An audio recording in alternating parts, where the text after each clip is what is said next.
दोस्तों, अगर आप भगवान कृष्ण से प्यार करते हैं तो सच्चे दिल से कमेंट बॉक्स में जय श्री कृष्ण अवश्य लिखें।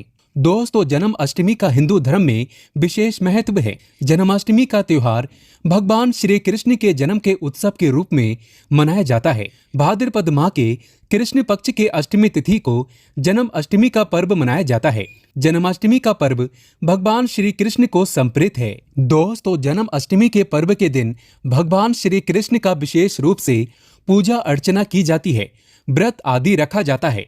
इस दिन भगवान श्री कृष्ण के बाल स्वरूप का पूजन किया जाता है।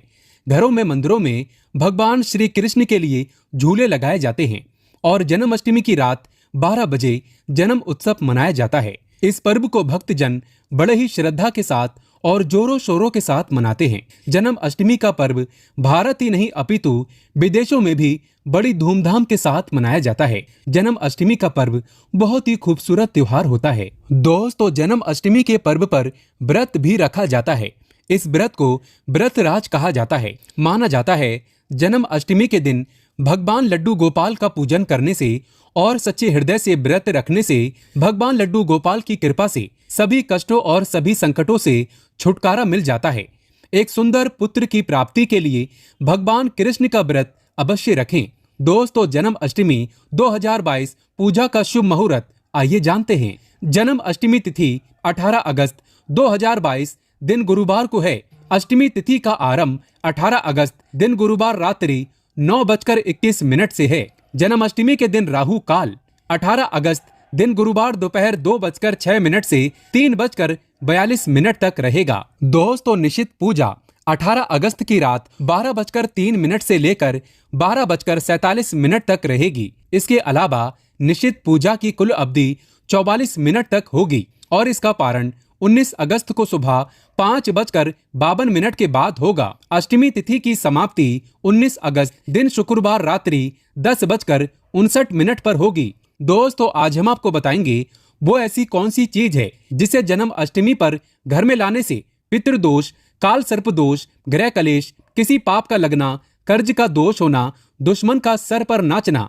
सब ठीक हो जाता है। कहते हैं अगर धन लक्ष्मी को आकर्षित करना हो तो जन्माष्टमी पर घर में ये चीज जरूर लेकर आएं। दोस्तों, ये चीज हम भी अपने घर में जरूर लाते हैं और आप भी ये चीज लाना ना भूलें।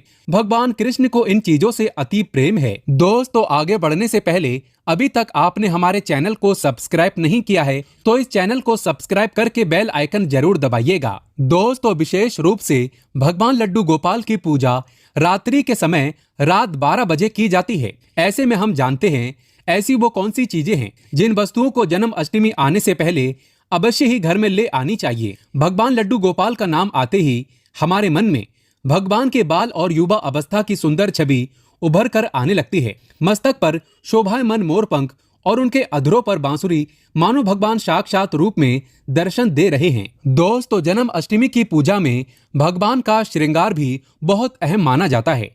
आज हम आपको 8 ऐसी वस्तुओं के बारे में बताने जा रहे हैं जो भगवान लड्डू गोपाल को अति प्रिय है। अगर आप भी भगवान कृष्ण की असीम कृपा प्राप्त करना चाहते हैं तथा माता लक्ष्मी की कृपा प्राप्त करना चाहते हैं, अपनी मनोकामना को पूर्ण करना चाहते हैं तो जन्माष्टमी आने से पहले ही इन वस्तुओं को अपने घर पर अवश्य लेकर आएं। अगर आप इन सभी वस्तुओं को घर में नहीं ला सकते हैं तो कम से कम आप इनमें से कोई भी एक वस्तु घर में अवश्य लेकर आएं और भगवान श्री कृष्ण को ये वस्तु अवश्य अर्पित करें। दोस्तों, नंबर 1 भगवान लड्डू गोपाल की अति प्रिय वस्तु है मोर पंख। कहा जाता है कि राधा रानी के महल में बहुत मोर हुआ करते थे। जब वो भगवान श्री कृष्ण की बांसुरी की धुन पर नृत्य करती थीं, तो उनके साथ वे मोर भी नाचा करते थे। एक दिन किसी मोर का पंख जमीन पर गिर गया, जिसे तुरंत उठाकर भगवान श्री कृष्ण ने अपने मस्तक पर सजा लिया। भगवान कृष्ण के मस्तक पर सजा मोर पंख राधा रानी के प्रेम की निशानी मानी जाती है। इसीलिए भगवान लड्डू गोपाल के जन्म उत्सव की पूजा में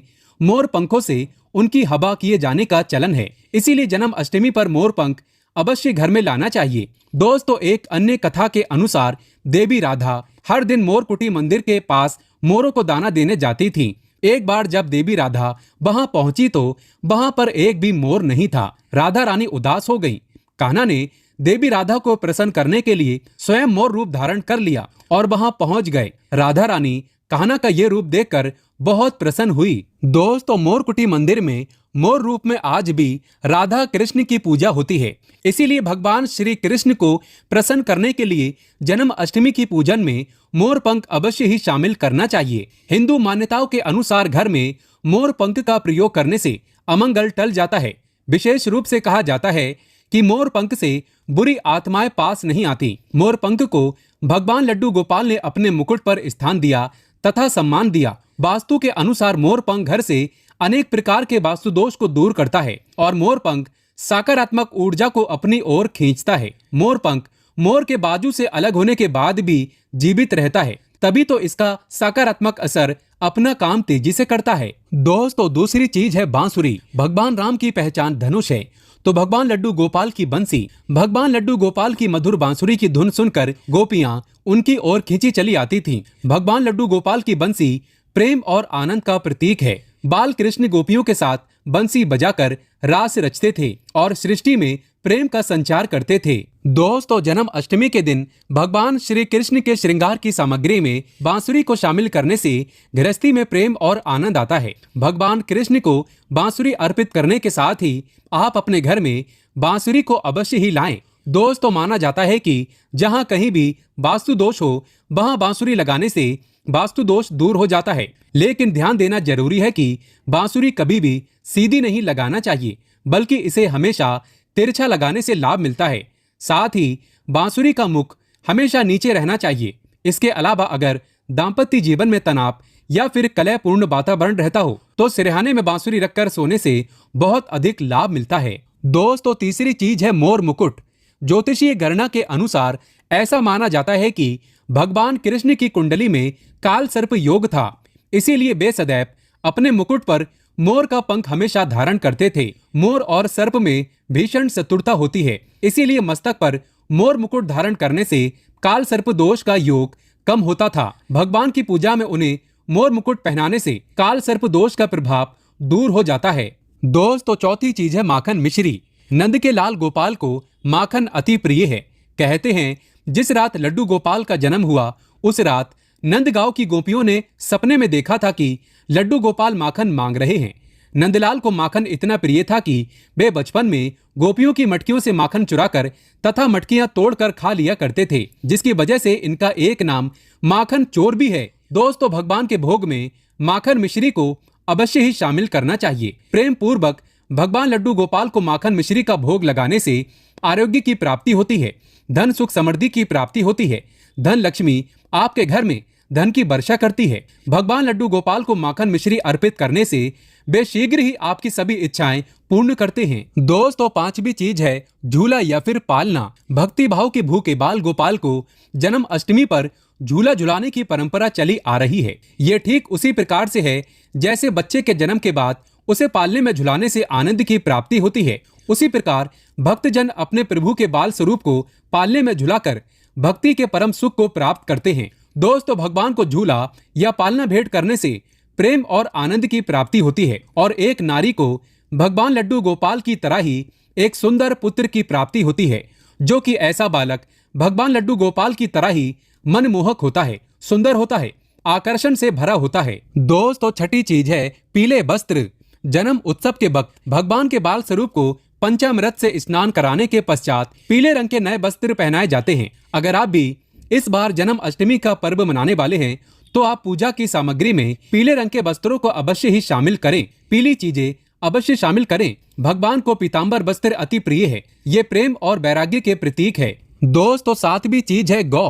भगवान लड्डू गोपाल का निवास गोलोक माना जाता है। गाय भगवान की सहचर है। भगवान लड्डू गोपाल के साथ पूजा में बछड़े के साथ ही गाय की पूजा करना सुख समृद्धिदायक माना जाता है। पुराणों में गाय को धन का प्रतीक माना गया है। भगवान धन रूपी गौ की रक्षा करते हैं। दोस्तों, ज्योतिष शास्त्र के अनुसार गाय के भीतर गुरु ग्रह का वास होता है। यदि ये ग्रह किसी व्यक्ति की कुंडली में नीच स्थिति में हो तो उसे गाय की सेवा करना चाहिए। ऐसा करने से वो उस ग्रह की कुपित दृष्टि से बच सकता है। इसके अलावा वास्तु शास्त्र के अनुसार पूजा स्थान अथवा बैठक के कमरे में ईशान कोण में चांदी की गाय और उसका बछड़ा रखने से भाग्य में वृद्धि होती है। इसीलिए आप जन्म अष्टमी से पहले ही चांदी की गाय और उसका बछड़ा अपने घर पर अवश्य ही लाएं। अगर आप चांदी का नहीं ला सकते हैं तो आप मिट्टी का ला सकते हैं, या फिर आप गाय और बछड़े की तस्वीर लाकर भी ईशान कोण में लगा सकते हैं। दोस्तों, 8वीं चीज है गीता की पोथी। भगवान कृष्ण ने